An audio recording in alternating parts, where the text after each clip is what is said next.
You're watching First Alert 7 News at 9 on the CW and live on YouTube with Lauren Munt and weather with Tom Tiefertiller.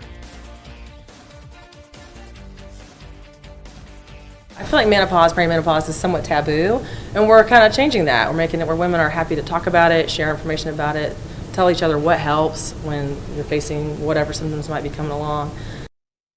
Today, the Laura W. Bush Institute for Women's Health hosted a luncheon to discuss women's health, more specifically hormones and how they affect us. We've got the full story coming up in just a few minutes. Good evening to you. Thanks for joining us here at 9. We start our top story tonight. Starts tracking crime. A man has pled guilty to murdering an Odessa woman back in 1982, bringing a 40-year-old case to an end. You're looking now at 62-year-old Billy Wayne Ludwigson. He'll spend the next 20 years in prison for the murder of Vanessa Nessett. Back in the 80s, she worked at the Permian Mall, and one day when she didn't show up for work, her friends and family called the police.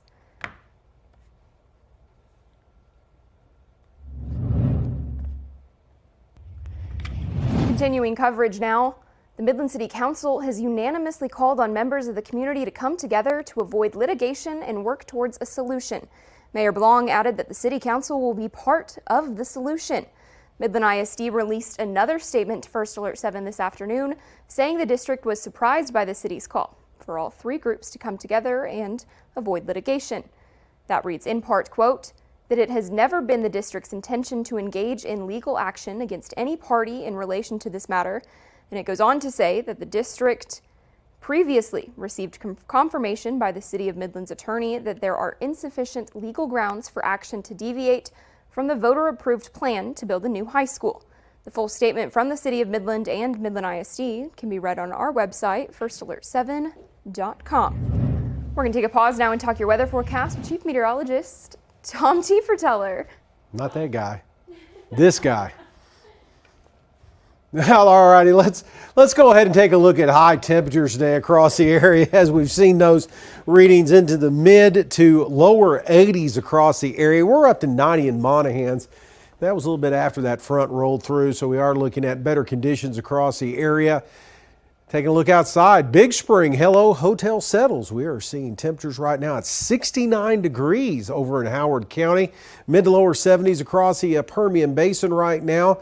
Still a little warmer over towards Monahans, but most areas are really starting to cool off. Very pleasant evening out there across most areas. Combine that with these humidity levels a little on the lower side. We're going to see things cool off overnight tonight, dropping down into the upper 50s, it looks like, across the area under clear skies and light winds. And it looks like this is really going to be the weather pattern here all the way through the weekend. More on that, and we'll see if any changes in that extended forecast here in a few minutes. Thank you, Tom. Turning to some oil and gas news, plans for a new natural gas pipeline, the Dela Express, are moving forward. They're set to become the longest natural gas pipeline in Texas. That'll stretch from Reeves County here in West Texas all the way to Calhoun County in Louisiana. The Dela Express is great news for the oil and gas industry. And while the Permian Highway runs 430 miles, the Dela Express will span 645 miles. And with a project this large, eminent domain is becoming a significant concern for property owners, as the project will impact nearly 13,000 acres of land along the proposed route. The Dela Express pipeline really helps us get the associated gas in the Permian Basin market. You know, one of the problems that we have sometimes is getting the vital infrastructure we need. This pipeline does it and allows us to sell the products that we produce every day for the benefit of every American.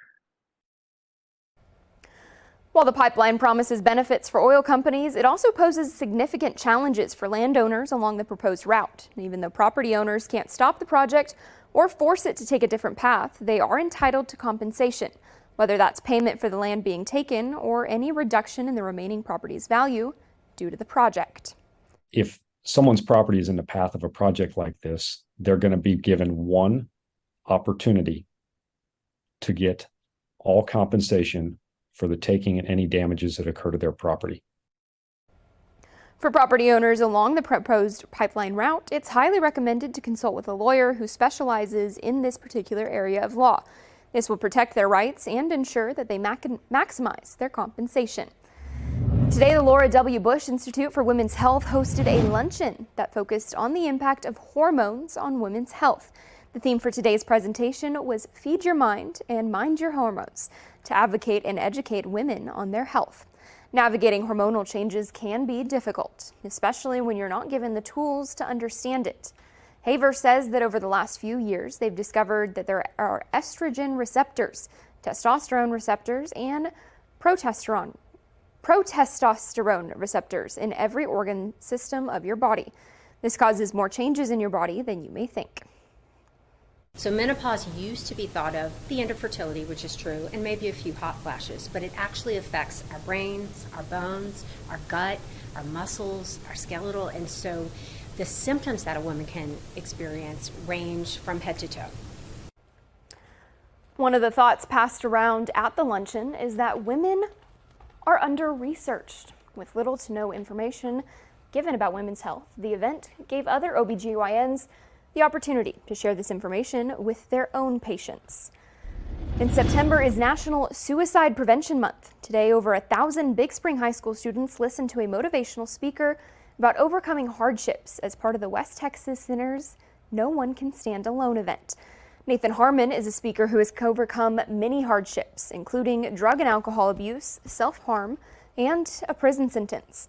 He uses these experiences as a way to show young people that they still have the ability to change and create their futures, no matter what. Try to get young people to believe. To believe not in just that their future is really what they put into it, but to believe the importance of the human connection. He wants to encourage young people to take control of their lives and believes that it'll lead them to better outcomes. Along with Big Spring High School, 2 other Howard County junior high schools also received a presentation from Harmon today. Enrolling baristas are back at Diamondback Energy for the 2nd year. Now, if you didn't know, the Rolling Baristas program is an opportunity for students with development disabilities to learn social skills, development, and workforce readiness once they graduate from high school. The program will help students leave their comfort zone by having the baristas serve coffee and breakfast to employees, as well as speak at various events. It also shows MISU students how they contribute to local business communities. This is the real world classroom. A lot of these skills are not learned in the academic classroom, so it's very important for those skills to be learned somewhere. I've also learned people skills. I learned so many different skills that I probably don't even realize that I learned, but I learned them with just Diamondback Energy. And I got a job with those skills. Students that are in the program will be meeting twice a week throughout the school year. Coming up, 2 nonprofits that are focused on helping foster kids in the Permian Basin have merged together with the hopes of supporting even more foster kids. We'll tell you more when we come back. And the 4th annual First Alert 7 Peanut Butter Drive for the West Texas Food Bank is tomorrow. You can drop off peanut butter to the First Alert 7 studios in the Music City Mall or at the West Texas Food Bank location in Midland.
Looking in the community, the Attic Foster Network and One Accord for Kids are officially coming together for a merger. The nonprofits are combining to show a unified commitment to the foster care system right here in West Texas. And with this merger, officials are hoping that this will create a more efficient organization with new initiatives to support the family and the children of the Permian Basin. I think that it means that we are able to provide more services. Last year, we provided over 400 beds for children and more than 175 car seats. And every single year, the Attic has expanded the resources we provide to meet the ever-increasing needs in our community. And now we'll be able to do even more of that. Now, one of the programs that's already in the works of expanding is the Family Up of West Texas. This helps provide free or reduced cost services for families in need. Officials assure that there will be no disruption of any services as the nonprofits work to combine. Well, seeing a pretty quiet weather day wrapping up. Nice temperatures out there. It's going to be a great start in the morning. We'll tell you all about it coming up next.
Now, from the First Alert 7 Weather Center, here's Chief Meteorologist Tom Tiefertiller. Well, let's take a look at the weather makers. It explains a lot of what's going on out there as we're seeing a cold front roll through South Texas now, the same one that rolled through West Texas a little bit earlier today. Provided us with a nice day, but look at this big area of high pressure centered up across portions of Colorado, extending down into the state of Texas. This is not moving too much, and we're going to see relatively quiet conditions, I think, all the way through the weekend because of this. Nothing's really going to change this pattern all the way into next week, but it's also helping block Hurricane Helene from affecting Texas, western Gulf of Mexico. This is headed towards Florida and up into the Georgia area with possibly a Category 4 hurricane is forecasted before landfall there in the Big Bend of Florida. West Texas, we're seeing things relatively quiet. There's a few scattered showers and thunder showers across portions of South Texas from near Laredo back towards Alice. Corpus Christi had a few showers up around Aransas Pass and the Rockport area a little bit earlier, but right now we're just dealing with that front moving off to the south. We're under the influence of this high pressure settling in, so the winds are really light. We're going to see a lot of sinking air associated with this, so we're going to see things cool off tonight across the area under the clear skies into the upper 50s to wake up to in the morning hours. Temperatures across the state today, we saw those readings into the mid to lower 80s across West Texas, 99 in San Antonio. That was the hot spot this afternoon, if you can believe that. Now, the futurecast, blank. Nothing wrong with this graphic. Just not seeing too much in the way of cloud cover all the way through tomorrow afternoon and into the evening hours. Coming up on Friday, we may introduce a couple of high clouds across portions of southeast New Mexico. Really about it, as we're going to be looking at pretty quiet conditions hanging on again all the way through the weekend. So for the rest of tonight, well, it might be just a touch cool to wake up to first thing in the morning with those temperatures settling into the upper 50s. And then tomorrow, mid-80s on the way, so looking great with a northeast wind and plenty of sunshine, and nothing really is going to bust up this weather pattern anytime soon. So the First Alert 7 peanut butter drive coming up tomorrow. We're going to be looking at great conditions, temperatures into the mid-80s. Warm up a little bit on Friday into Saturday, great for area football games and your weekend plans. Another front on the way early part of next week, dropping temperatures back maybe a little bit closer to seasonable levels, but keeping the mornings very nice all the way through next Wednesday. Rain also staying out of our forecast here all the way through next week. Up next here at 9, a First Alert 7 exclusive interview with Midland Legacy's quarterback. The story is up next.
And what started as a regular preseason game against Lake Travis, Midland Legacy quarterback Jaden Rogers got a season-ending injury.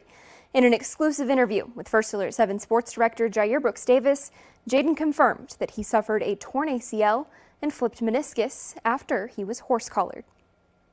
Do you recall your first thoughts when you had that feeling? I was trying to get back up, and it wasn't getting back up, and then I was just laid there, and then Doc came over. He's like, just breathe. And then they finally got me up and then went to sit on the little table we had on the sideline. Midland Legacy senior Jaden Rogers had finally become the starting quarterback for the Rebels. The Rebs had their battles at the start of the season. With an 0-2 record heading into Week 3 against Lake Travis, Jaden never lost confidence in himself and his teammates.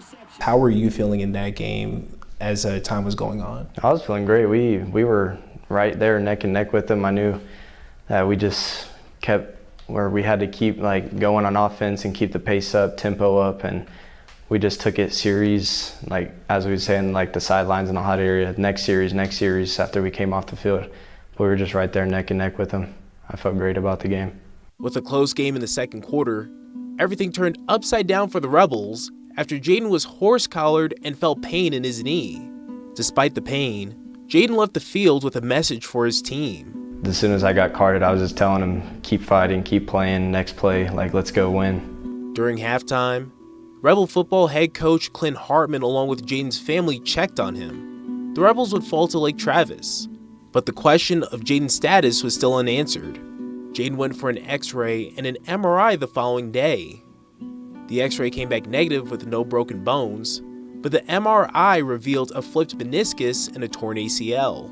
Oh, we had actually had me, my dad, my mom, and then my sister, and then a doctor and Hartman all had a meeting in his office, and that's when they told me. I was just like shocked, like I didn't know what to think. My mind was just going 100 miles an hour, just like, what can I do to get back out on the field quicker? Like, is there anything I can do to like play again? As soon as the news got out, the baseball team reached out to Jaden, along with longtime friends Cole Netherland and Aiden Serrano. The news spread throughout Midland and Odessa. Even district rivals Mikey Cota and Elijah McCoy and their families wished Jaden the best in his recovery. Oh, it means a lot. Me, Mikey, and Elijah played GMFL, like Pop Warner football since we were like 7 or 8 years old.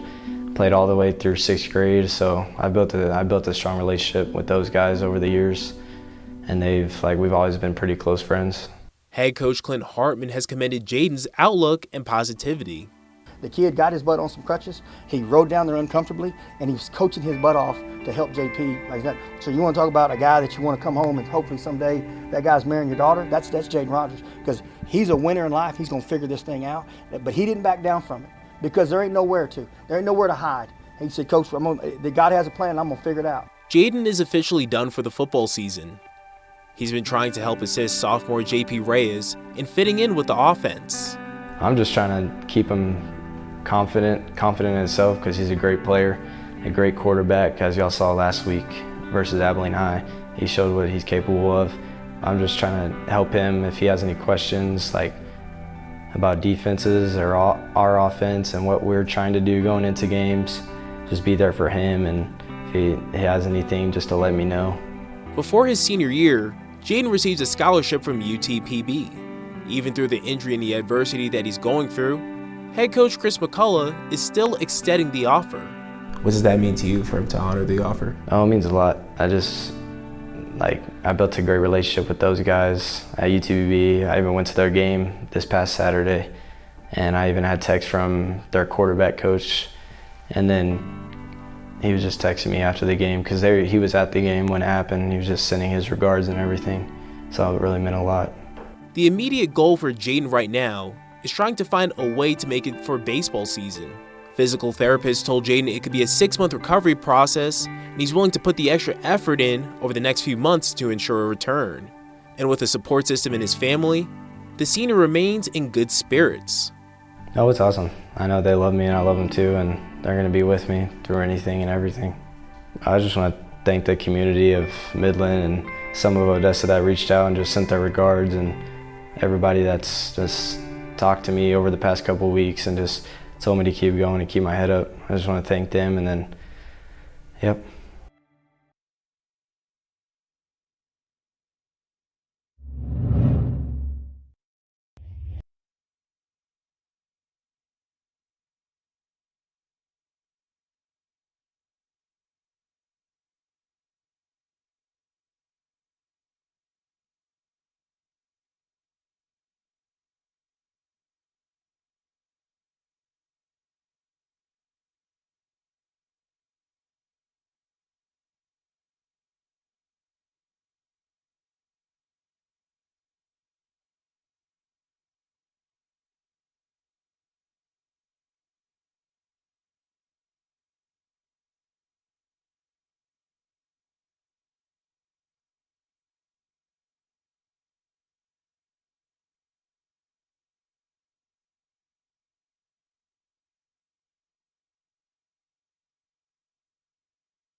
All right, Tom, before we go, astronomers have some new knowledge that might change everything that you think you know about black holes. Which is not a lot. So we were just talking about this earlier. You don't know a lot about, I don't know anything about black holes. So this is all new knowledge to me. It's very theoretical and it's out there, let me tell you. All right, check out this black hole that's 7.5 billion light years away from Earth.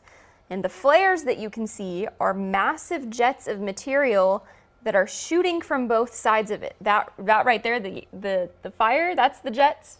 Is that correct? Mm-hmm. Okay, so that's the jets that are shooting from both sides of it. Now, black holes, they have a reputation for being kind of the garbage disposals of the universe, and they suck up everything that comes near them. But a fraction of that material is actually ejected before an object falls into it. And that phenomenon isn't very new to scientists. They've known about it. But what surprised them is just how massive the jets can get. This pair is the diameter of 140 entire Milky Way galaxies and 23 million light years long. I'm not entirely sure how long light years is. I need like football fields long. How long is It's that? a distance traveled at light speed, 186,000 miles per second in a year. Okay, so a lot of football fields long. So we're talking 24 million years, basically. Okay. I mean, well, this research was published this month in the journal Nature. If you want to read a little bit more about it and have a little bit more knowledge of black holes. I'm sure that's a deep, I think deep that's article. way over my head. I don't think it's something that I will understand. Interesting. The plots of lots of movies about Looks black really holes. pretty. And I like the way that it looks. yeah, but you don't want to be near one. No, absolutely not. Otherwise, you turn into a jet that's light years long.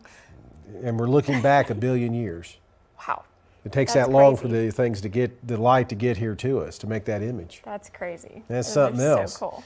Anyway, though, our forecast is a lot simpler, a lot nicer here over the next few days. Thanks for joining us for First Alert 7 News at 9 on the CW. We've got more news coming up tonight at 10.